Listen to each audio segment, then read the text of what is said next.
All right, welcome back. Where we left off, I was switching the tooling and I'm gonna start polishing out. What I do is I go in with a little abrasive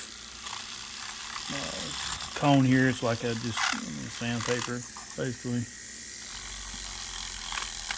and then just start working my way up from rough to fine.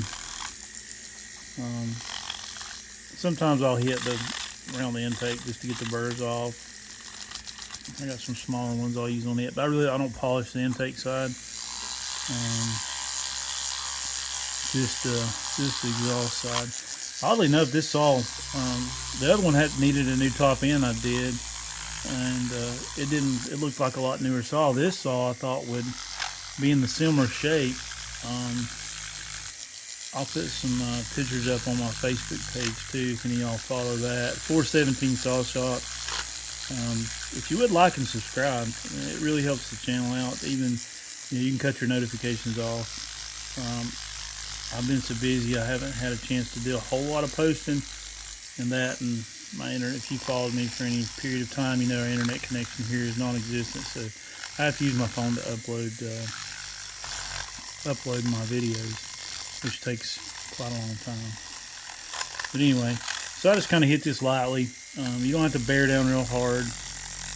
You let the machine do the work. You don't want to get your if you're not careful with these machines, especially the Fordham and some of the other machines out there, if you go to jamming on it too hard and you get your burr stuck, or you get your, I've never had it happen, knock on wood, of sandpaper, but if you get your burr stuck, you'll snap the shaft. So, there again, some other things if you want to get into this, keep you some extra shafts around. I generally don't do it really aggressive. I'd rather take a little longer and get a little bit better finish and not risk ruining my equipment. Because there again, if you're doing this, you're probably doing it for the income value, not so much for fun. So time is money, and money is time, and if you're tearing up equipment, you're cutting into your profit margin. So, which is not a whole lot really if you factor your time in. If somebody's doing one of these right, I've done two in a day before. That's starting really early and getting done really late. Generally, what takes the longest is your on any saw is whatever type of muffler mod you're doing in conjunction with porting. I at least do something. I'm a big fan of Jason Egan's stuff. That's Egan Performance Saws, I think. Sorry, Jason, if I butcher it, but I think that's it. He's got a lot of stuff, filters. I think he's got some dogs now he sells. The filter for the 500, which everybody knows, and if you have a 500, it's crap. What I did here is change the paper roll. Went to something a little smoother and a little smaller so I can get a little deeper. These 194s, they have a really weird exhaust setup. It's weird. And it's not real conducive with trying to port it and polish it. It makes it very difficult. Also more time consuming. Anyway, back to Jason. He makes a lot of good stuff. His mufflers I use exclusively. I recommend them. I've got them on my personal saws. I don't recommend a product unless I test it and have used it extensively. There's various wealth of information online about power, performance gain, whatever. Are they a little louder? Yes, but that just comes with the territory. You don't go to a drag race car and see stock mufflers on it. So that's kind of what I tell everybody when they ask me, well, what do you think about this? Well, yeah, it's louder. I'm like, but that comes with the territory. And anytime you're adding performance stuff to any kind of engine, there comes a point where it's going to make a little bit more noise. It's just the way it is. If that bothers you, then you probably shouldn't be modifying your stuff. But anyway, that's neither here nor there. But I do like his product. He's a stand-up guy as well. Very knowledgeable, very good at what he does, and just all around nice fella. But what I'm doing here, just kind of hitting some of the spots that I want smoothed out in there. When you go in there with a burr, it's almost impossible to get it completely level, completely uniform from side to side. Just from the simple, excuse me, just from the simple mechanics of the engineering of the saw, or anything for that matter. So you have even as a builder or porter, whatever, you have constraints within in the way something's engineered, and unfortunately these saws, especially the more and more technical they get, you start having a lot more constraints, and it makes it really tough to try to de-engineer it, figure out what you can and can't do. So I speed this thing a little bit up and just kind of touch the end. I don't stick it down in there because I don't want it to bind up my burr.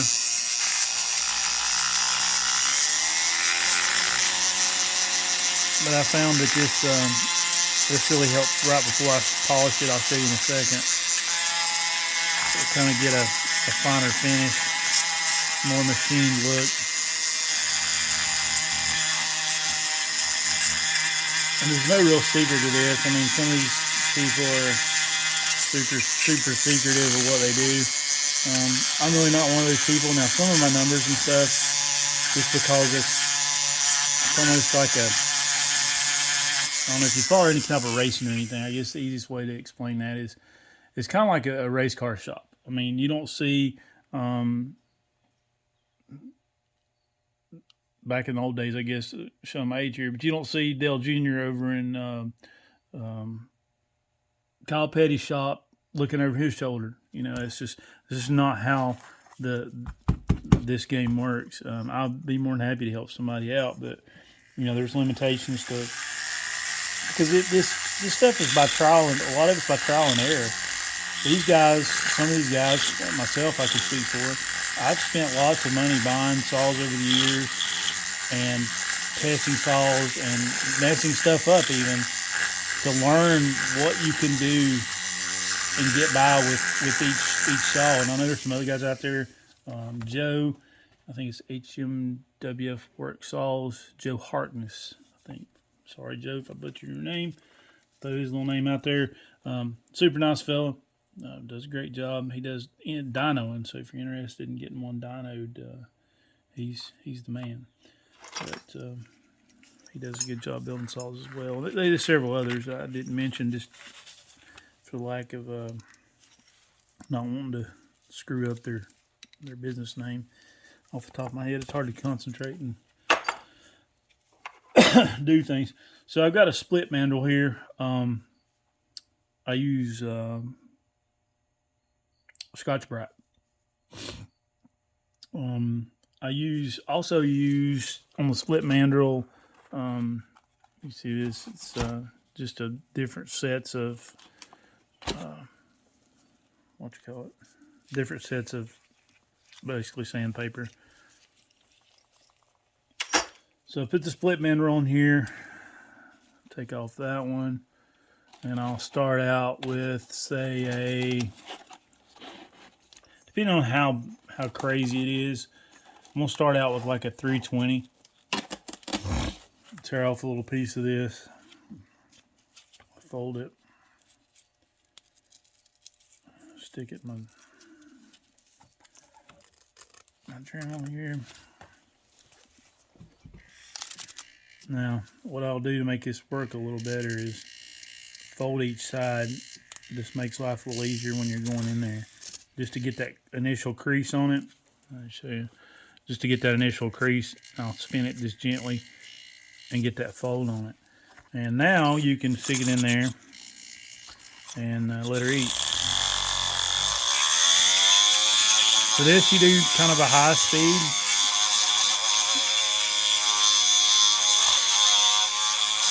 You'll see in a minute. There again, this was, I think 320 grit. So So you can see now it's starting to get a little bit better shine to it, getting out some of the burr marks. There again, it's very hard to. Been doing this a while, and it's still I find myself having a hard time getting them completely even. So don't be discouraged if you've got a mechanical mindset and the ability to sit down and work and tinker on something. You can do this. I mean, it's not rocket science. There are some that do it better, but if you're trying to save some money, maybe you can experiment with your own saw and see what you can get out of it. So I've got this thing about half pedal. That little piece of paper is, I really don't have to worry about it getting caught up, so I'm not super worried about it getting caught. But if you can see, so it's already looking pretty good, just from the paper. And like I said, once you do the Scotch-Brite,